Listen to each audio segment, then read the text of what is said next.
Lockdown ఆ పేరు వినగానే ప్రపంచం మొత్తం ఒక్కసారిగా ఉలిక్కిపడుతుంది. కోవిడ్ మహమ్మారి పుణ్యమాని ప్రపంచం మొత్తం లాక్డౌన్ పరిస్థితి ఎదుర్కొంది. ఈ నేపథ్యంలో తాజాగా అమెరికాలోని కొన్ని ప్రాంతాల్లో స్వచ్ఛంద లాక్డౌన్లు అమలు చేశారు. దీనికి కారణం ఓ కొత్త వైరస్. అమెరికాలో ఈ కొత్త వైరస్ విజృంభిస్తోంది. దోమకాటుతో ఈస్టర్న్ ఈక్విన్ ఎన్సిఫైలిటిస్ అనే వైరస్ సోకుతోంది. కొత్త వైరస్ కు న్యూ హంప్షైర్ లో వ్యక్తి మృతి చెందగా అక్కడ అధికారులు మరోసారి లాక్డౌన్ విధించారు. మసాచుసెట్స్, వెర్మంట్ ప్రాంతాల్లోని పార్కులు, పబ్లిక్ ఈవెంట్లపై అనధికారంగా ఆంక్షలు విధించారు.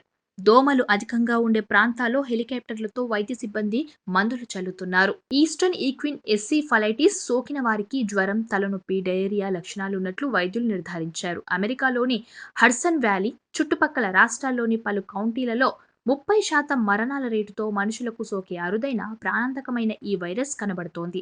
దీని గురించి ఇప్పటివరకు ప్రపంచానికి పెద్దగా తెలియదని అంటున్నారు. దీనికి సంబంధించిన మొదటి బాధితుడు మసాచుసెట్స్లోని ఓ వృద్ధుడు.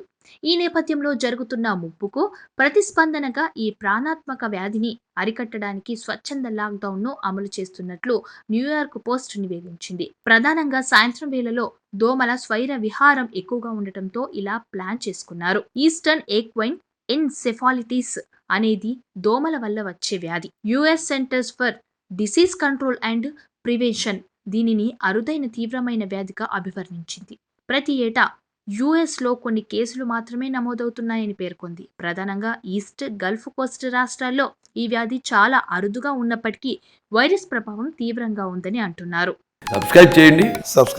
Please do subscribe to Please like, share and subscribe to top Telugu TV. Top Telugu TV. Top Telugu TV.